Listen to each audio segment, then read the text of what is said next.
What happened in qualifying for the...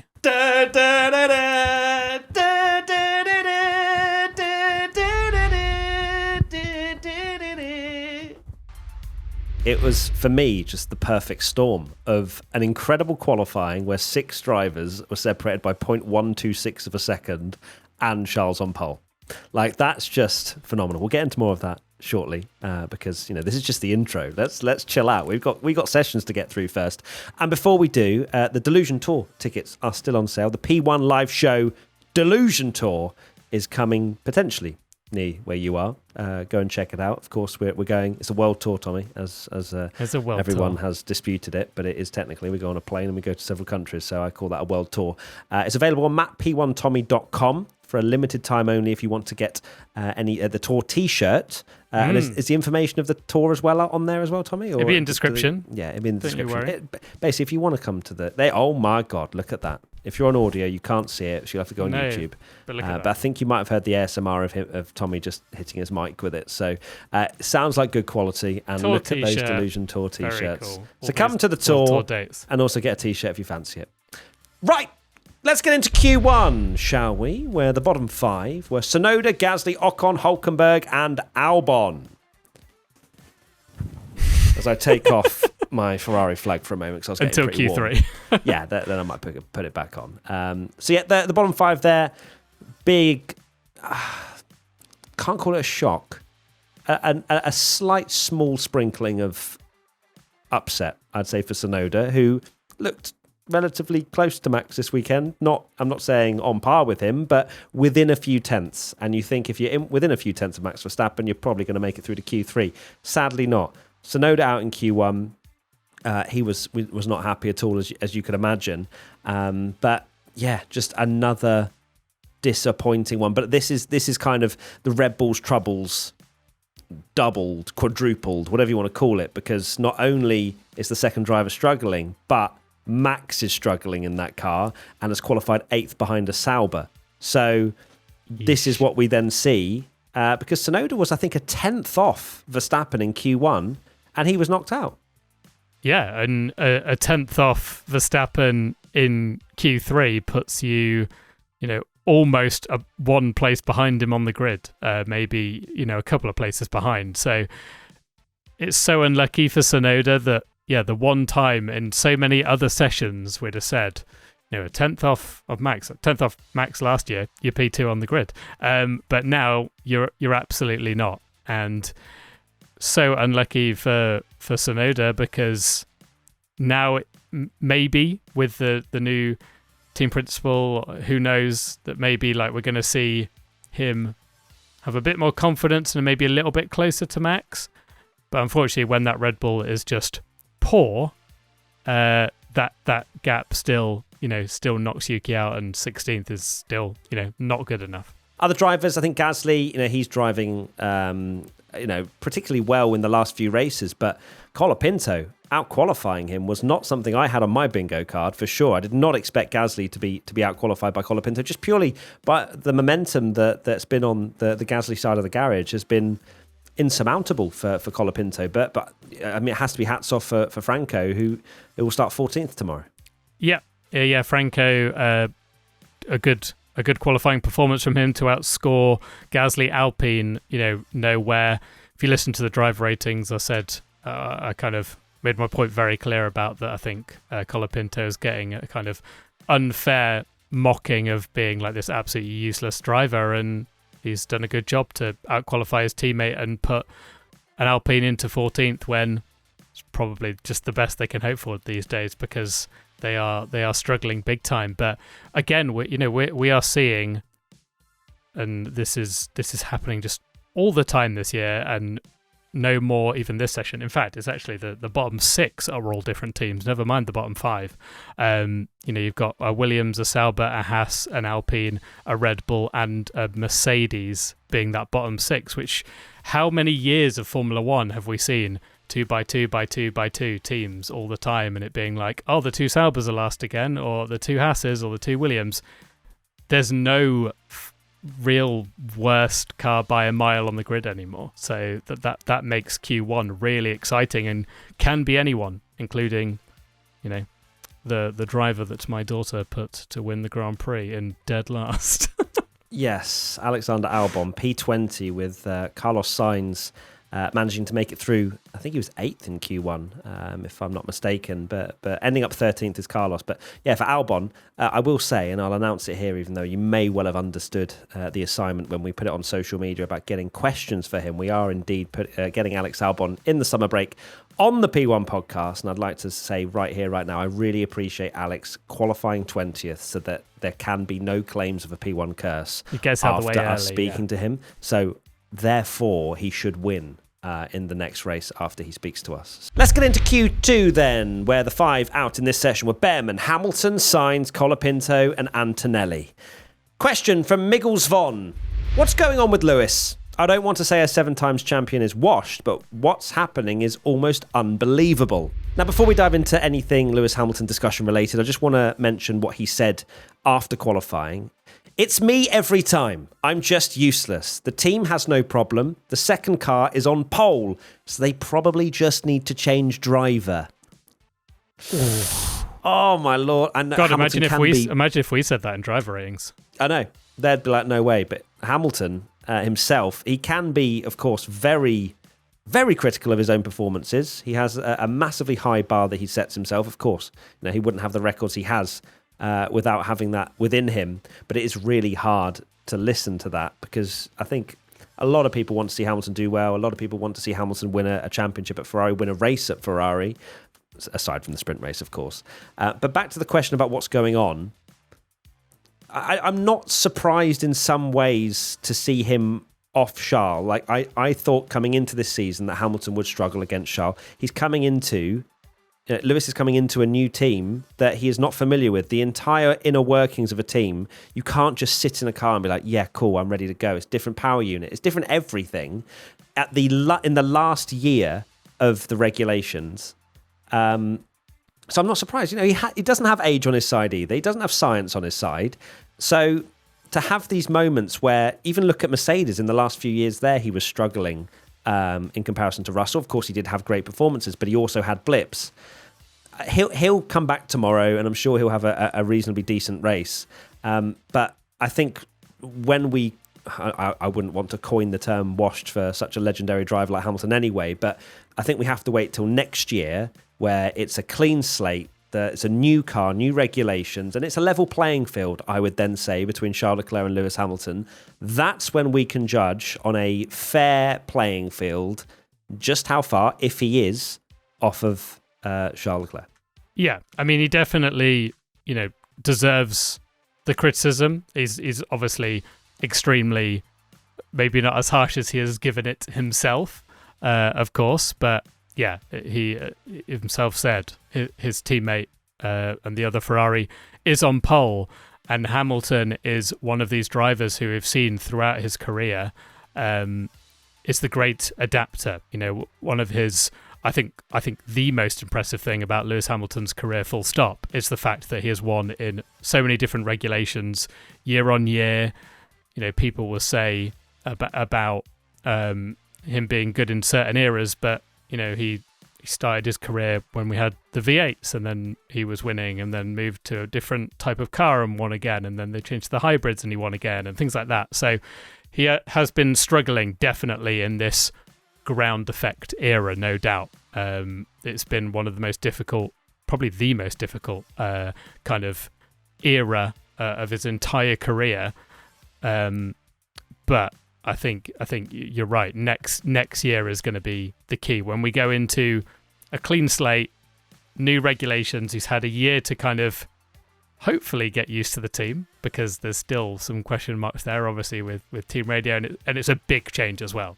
Yes, his performance wasn't good enough, but I think at the same time, we're not having this conversation if Charles Leclerc rocks up 6th for tomorrow, a tenth and a half slower than what he does in qualifying today. If Charles was lining up 6th, Hamilton 12th, we'll talk a little bit about the Hamilton Q2 exit. That's a bit of a surprise. But the fact is, it's the performance that Charles Leclerc put down, the sensational lap to beat everybody else in the tricky conditions where the wind direction changed. That is the reason why we're talking about the Hamilton issues, especially from today. Next question, and moving away from Ferrari, P1 Patreon member Rosie Rangetsu Another disappointing day for Kimi Antonelli. How can Mercedes help him regain his confidence?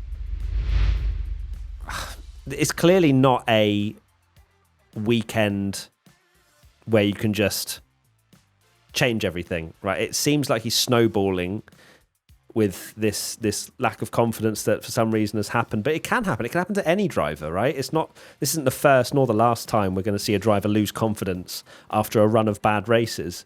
But there were points you go, okay, Kimi fastest first sector and things like that, but then there's small errors and dipping wheels into the gravel and things like that. But he needs the summer break. I think he really does. As a young, he is literally a young kid in Formula One. He's learning as the days go by. And for me, I'm not pressing panic buttons like some people might be, just purely because he has shown potential. If he'd just been pretty mid this entire year and now's doing this, I'd be like, wow, that Mercedes seat could actually be not particularly safe. But he has shown phenomenal performances. There's clearly just something that isn't clicking with the car. Of course, you go from track to track. It's completely different setups on the car. You go from Spa, which of course is very high speed. This track, is a lot more high downforce, and the cars, they adapt. They change. They're living beasts. And clearly, the adaptability side of Kimi Antonelli's driving isn't there yet. Like, he'll perform when the car works for him, and that's about it. Whereas George Russell, I think, is a phenomenal talent, as we know, but he will always somehow be able to muster a lap out of a car, even when he is wrestling it like a donkey. True. And yeah, the thing with Antonelli is he is in this kind of rut at the moment. They've reverted back the Mercedes backwards, because even George himself about Kimi's performance said, well, we've not been very good. Mercedes in general have taken a step back, and that's probably hurt Kimi even more. But it's a big ask for Kimi to come in, and it's still very unusual the way it's gone, that his start to the season was what I thought would be happening now, because at the start of the season he was a consistent point finisher. He was finishing one or two places behind George Russell. Canada was, we talk about the pole position in Miami, but Canada was an unbelievable performance as a rookie to be able to be right on the back of George Russell. Of course, Antonelli had his lap time deleted as well, which meant he's gone even further back down the field than he would have. Well, let's go to it, shall we? Q3, the top 10. Charles Leclerc, Piastri, Norris, Russell, Alonso, Stroll, Bortoletto, Verstappen, Lawson and Hadjar. P1 Petra member Lumixion comes in with, did McLaren bottle it or did Leclerc smash it? Leclerc smashed it. No, I mean, okay, look, fine. Let me take off my Charles Leclerc tinted glasses. It was very close indeed. This was a case of, and we've said it a few times already, adapting to the conditions, because the cars weren't dialed in like they were from free practice 1, free practice 2, all the way through to Q1, Q2. You even saw the onboards of the McLarens. You'd never see a snap of oversteer in the McLarens, but then Oscar, I think, had that round the second to last corner, that left-hander, and he had a slight little correction, which I think cost him pole 100%. So that change of wind direction just completely changes the balance of the car. So it was just an absolute free-for-all. I would love to say that this was just, barring Max Verstappen in a dustbin, this was kind of like a level playing field, who gets pole, you're all in equal go-karts. And because the fact is, the top 6 were separated by 0.126 of a second. Lance Stroll was just over a tenth away from getting pole. Yeah, crazy. So it did level the playing field a lot. I think it's more like the equivalent of going into almost like FP1 again, and everything you've learned through the whole weekend has just changed, and it's one lap quali. The conditions are completely different. The only way it could have been more different is if it had rained. Because it was just completely different wind direction. Everything that they'd learned was completely out the window, and yeah, absolutely brilliant from Charles Leclerc. I have to say, this year, I know Ferrari have been off the pace and disappointing, but I did think, that we kind of need to see more of these kind of moments from Charles Leclerc where he reminds everyone, look what I can do when you give me the car, and I am one of the best drivers in Formula One. Look what I can do, and it was an absolutely brilliant performance from Charles Leclerc. Question from P1 Patreon member Justin F194. Could this be a Ferrari resurgence, just like last year? Don't use my heart. Don't use my heart. Use my brain. I would love to say... No, but to be honest with you, I don't think it's going to be a resurgence where we start winning races left, right, and centre. I will say that the upgrades have worked. Like they have got faster. Like they've got closer-ish to McLaren. I don't think on a they're not fighting Williams anymore. Thank you. They're not fighting Lance Stroll in the championship. They're the second fastest team, in my opinion, and they are going that way. Hopefully for the rest of the season. You can't imagine there's going to be a huge amount of upgrades for the rest of the teams. To the end of 2025 because we've got new regs coming. So, look, we could see a lot more podiums, I think, from the Ferrari boys, hopefully both of them, and maybe a win or two, maybe a win tomorrow. Okay, I'm back. We're so back. Yeah, Ferrari Resurgence back on. Here we go. Yeah, it's over in terms of the championship, of course. And not mathematically, Tommy. We're back. Charles Leclerc's winning it all. I mean, look, they are a resurgence in the fact that they have improved the car. They are now looking like, the start of the season, it was the two McLarens and then who's going to be third, Verstappen or Russell. Whereas now it looks like Ferrari are, you're more likely going to think that Ferrari can do something, and particularly Charles Leclerc. So they are looking better from there. I'd be amazed if we saw them kind of being able to challenge for wins on the regular, but of course this is a great opportunity. Next question, P1 Patreon member Anastasia W. What needs to happen for Charles to win tomorrow? Two things. 1, Charles Leclerc leads out of turn 1. 2, George Russell takes third position. That's all we need. We need those McLarens to be split up. Then we are cooking.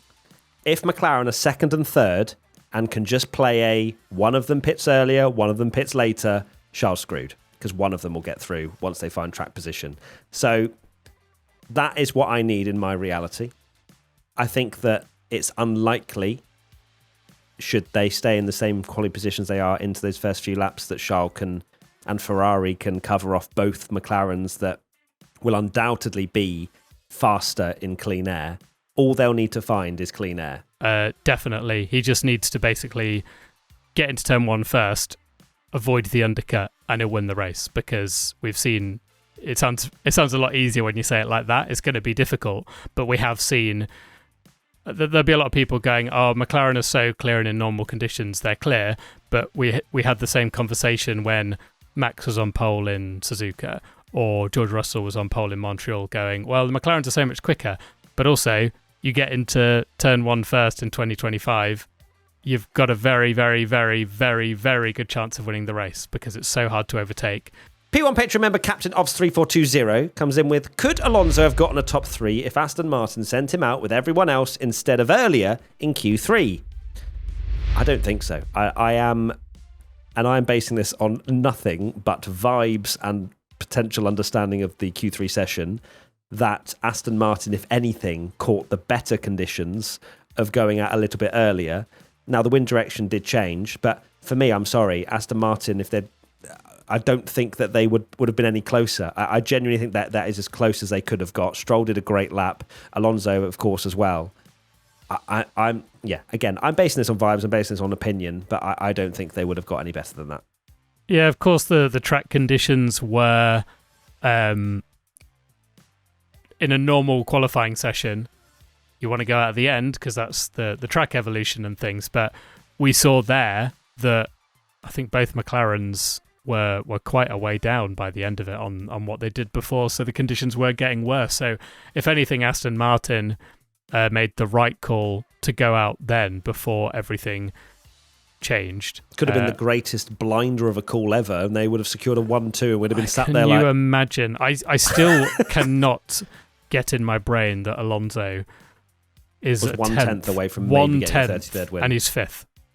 Yeah, because we'd be one where we're saying he could win tomorrow because you just have to get to turn 1 first. But a 10th off pole and he's 5th, which is slightly gutting in all of this, because I want to see him on the podium again, at the very least, which is going to be difficult, of course. But yeah, I think Aston Martin played it well, and of course continued that form that we weren't sure whether we were just having another moment where we're just baited by pace, but no, Aston Martin did absolutely deliver and have looked good. Baited by pace. By their pace in practice pace, yeah. I was like, there's definitely a word missing there. I've been baited by the pace. By the pace in practice. Yeah, there you go. Perfect. Right. Next question. P1 Patron member Mikey B.